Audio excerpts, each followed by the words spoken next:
That's a lot of criticism. और इतनी बातें सुनने और क्रिटिसिज्म लेने के बाद क्या नून लीग के जहन में बिल मंजूर करवाते वक्त ये ख्याल नहीं था कि सदर आरिफ अलवी उन बिलों पर दस्तखत से इनकार भी कर सकते हैं? और ऐसा ही कुछ हुआ क्योंकि सदर ने 13 बिलों पर दस्तखत से इनकार करके वापस भिजवा दिए। तो फिर क्या किया नून लीग ने पर्टिकुलरली अपनी साखें मुतासिर की है ना? अभी हासिल हुसूल तो कुछ हुआ नहीं है, इसी पे बात करते हैं। हमारे साथ मौजूद है मुस्लिम लीग नून के, बिल्कुल मुस्लिम लीग नून के रहनुमा सेनेटर इरफान सिद्दीकी साहब, और उनको भी शिकवा है कि इन्होंने एक बिल पेश किया था जो दोनों हाउसेस से मंजूर हो गया था और वो हो गया है लापता। अब ये बात अब समझ नहीं आई कि इस पे हंसें, रोएं या सवाल करें या सरप्राइज्ड हों, तो उन्हीं से पूछ लेते हैं।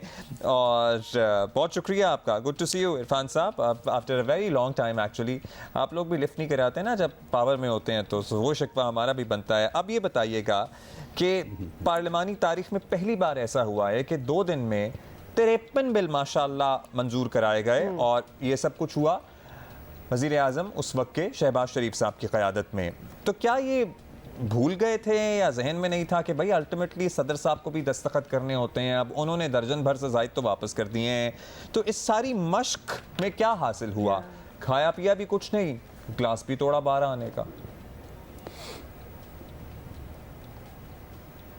जी बहुत शुक्रिया अब्दुल्ला और हुमा, मैं बहुत खुश हो रहा हूँ आपके शो में शामिल होके। Actually this is one of the shows जो मुझे बहुत अच्छा लगता है और मैं बड़ी बाकायदगी से देखता हूँ। दूसरी बात, अभी आपने जो क्लिप्स सुनवाए हैं, मैं उस इजलास में शरीक था और शरी के बाद मैं बोला था जो आपने नहीं सुनाया, चूँकि आप हमारे साथ आज मौजूद हैं, तनकीद की थी कि जी ये बिल क्यों ला रहे।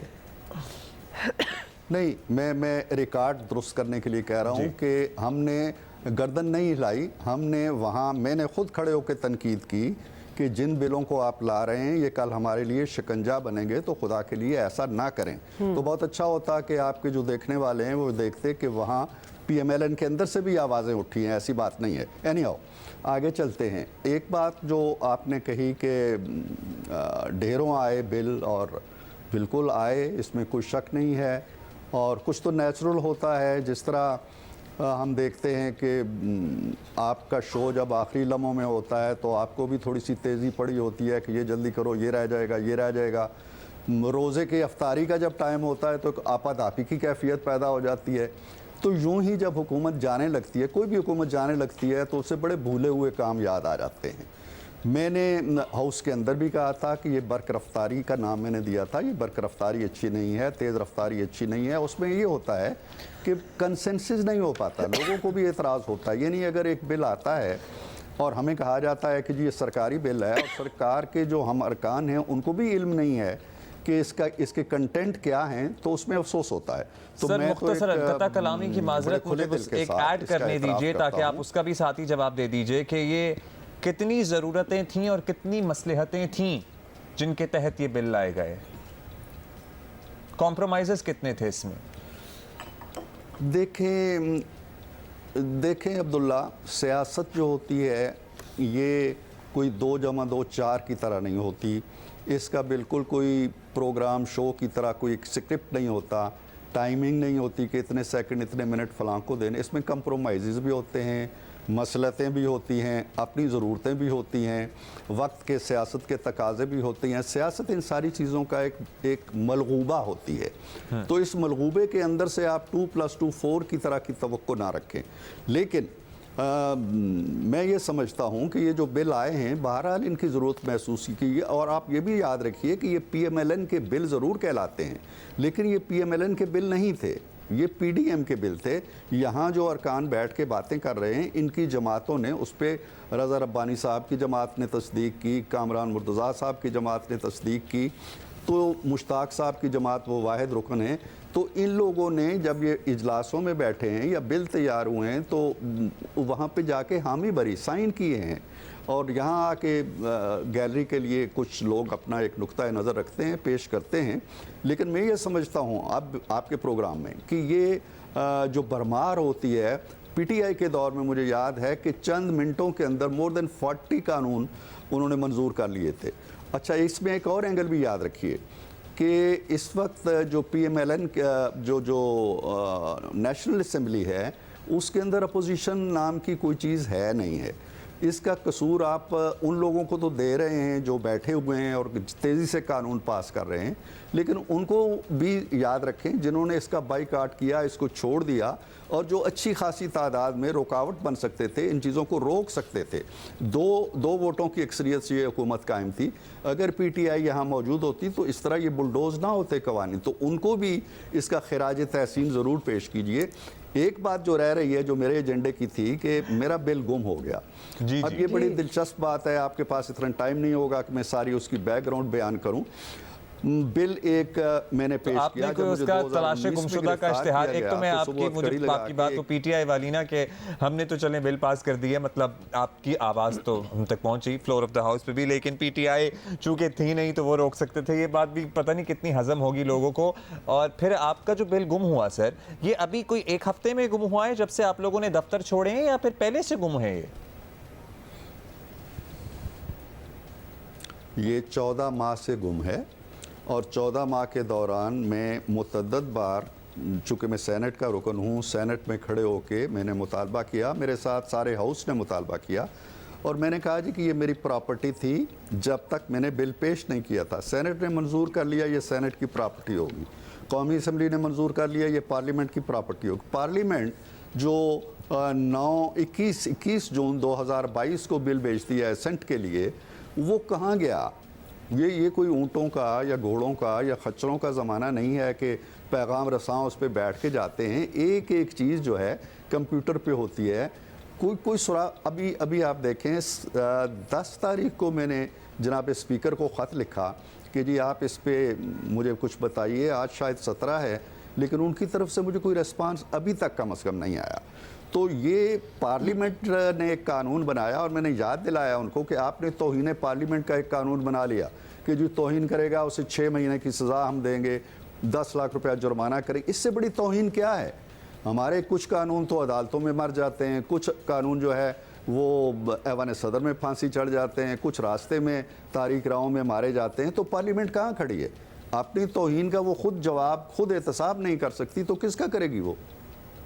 بڑی عجیب سی بات ہے ایک بل کا اس طرح گم جانا. اور کیونکہ ہم واقعی یہ سوچ رہے تھے مارے جانے والا پہلا ہوگا مجھے لگتا ہے, جی بالکل, کیونکہ ہم پتہ نہیں ہنسی آ رہی ہے یا رونا آ رہا ہے. یہ سوچ رہے تھے کہ یہ پچھلے ایک ہفتے 10 دن میں ہوا ہوگا, لیکن آپ بتا رہے ہیں کہ اس کو کافی مطلب سال سے زیادہ اوپر ہو چکے ہیں. But anyway you right, we have, ہمارے پاس ٹائم کم ہوتا ہے. عرفان صاحب, اس لیے ہم ایک اور آپ سے سوال کرنا چاہتے ہیں فائنل, کہ آج کل آپ کو پتہ ہی ہے مہنگائی کا جو عالم ہے اور آپ کے سامنے ہے, نون لیگ پہلے یہ اس بوجھ تلے دبی ہے, اوپر سے ایسی قانون سازی بھی ہوئی ہے جس پر نون لیگ پر ووٹ کو عزت دو کے نعرے جو ہیں وہ یو ٹرن لینے کے الزامات بھی لگ رہے ہیں. تو آپ کے اگلے الیکشن میں آپ کی جو جماعت ہے وہ کہاں کھڑی آپ کو نظر آتی ہے؟ اور آپ کا پسندیدہ لفظ چلیں استعمال کر لیتے ہیں جو ہے بیانیہ, تو وہ ووٹرز کو کیا بیانیہ ہوگا جو مجبور کرے گا کہ ہمیں ووٹ دیں؟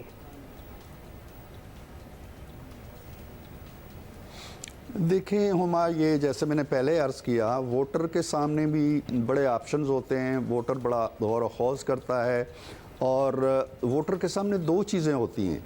آپشنز کیا ہیں؟ میں A کی طرف جاؤں یا B کی طرف جاؤں یا C کی طرف جاؤں. وہ پہلے نفی کرتا ہے کہ میں نہیں یار اس کو تو میں نہیں دے سکتا, پھر وہ دوسرے کو نفی کرتا ہے نہیں میں اس کو نہیں دے سکتا, پھر کہتا ہے یار یہ میری مجبوری ہے. تو یہ 3 فیکٹرز کام کریں گے. نواز شریف از ایکسپیکٹڈلی کمنگ انشاءاللہ 3rd week آف سپٹمبر. وہ آئیں گے, کمپین چلائیں گے, اور ان کی کمپین سے میرا خیال ہے وہ اپنا بیانیہ بھی تشکیل دیں گے. یہ بالکل مسائل ہیں, ان کا سامنا ہوگا انہیں. یہ بوجھ جو PTI جاتے جاتے ان کے کندھوں پہ لاد گئی, یا ہم نے اسے بھیجتے بھیجتے رضاکارانہ طور پہ اپنے کندھوں پہ اٹھا لیا, یہ بوجھ تو بہرحال ہمارا بوجھ بنے گا الیکشن میں. آپ ایکسپیکٹڈلی تو کہہ رہے ہیں 3rd week of سپٹمبر, لیکن ابھی کل پرسوں تک کی تو بات تھی کہ میاں نواز شریف کے نزدیک جو مسلم لیگ نون کے سینئر رہنما وہ کہہ رہے ہیں کہ بھئی آپ تب تک نہیں آئیں جب تک الیکشن کی ڈیٹ نہیں اناؤنس ہوتی, کیونکہ ظاہر ہے ابھی تک انفورسین ہے کہ الیکشن کب ہوں گے. نہیں, اس کے بعد یہ بھی کہا جا رہا ہے کہ الیکشن اس سال ہوں گے ہی نہیں. تو یہ اور بھی 0 رسک والی بات خواجہ آصف صاحب نے کی تھی. تو آپ کو کیا میاں صاحب نے, آپ کا بڑا قریبی رشتہ ہے, اور آپ ظاہر ہے میں نے کہا شاید اگر آپ کو پتہ ہے کہ 3rd week of سپٹمبر میں آ رہے ہیں تو اس کا مطلب ہے کہ ان کی تقریر لکھنے کا آپ کا وقت بھی قریب آ گیا ہے.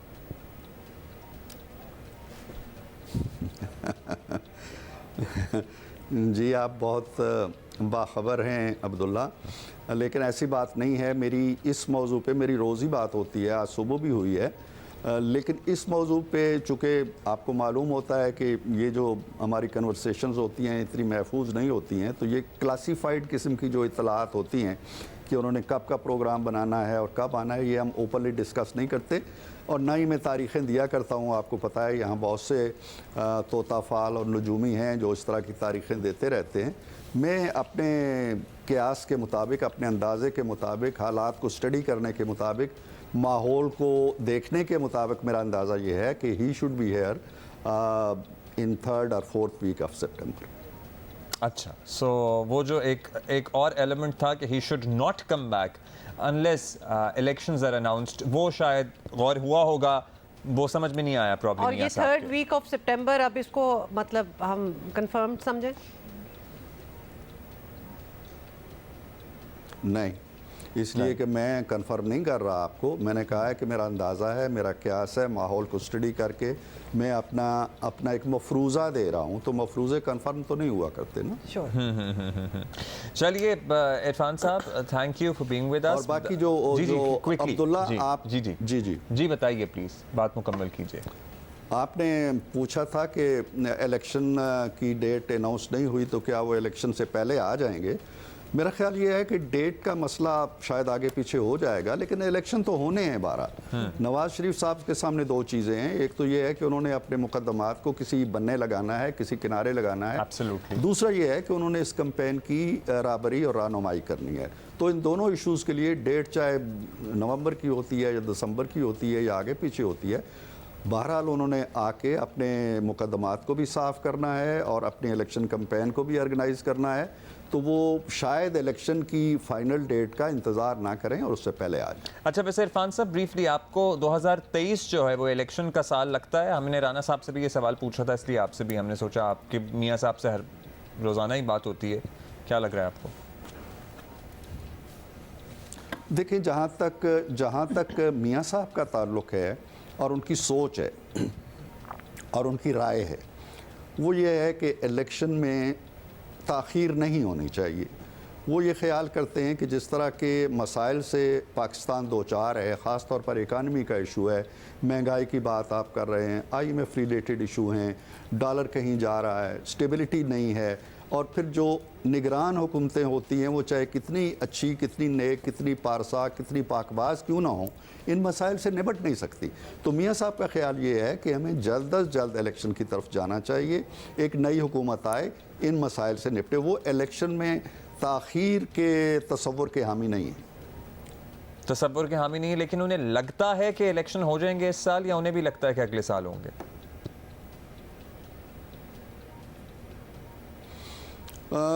अगले साल के बारे में मेरा ख्याल नहीं है। वो यही समझते हैं कि इस साल इलेक्शन हो जाएंगे। चलिए, थैंक यू। मे भी नवंबर, मे भी दिसंबर, चलिए, लेकिन जी बहुत शुक्रिया। Thank you, sir. That is all the time we have, and thank you for being with us this morning. Thank you so much.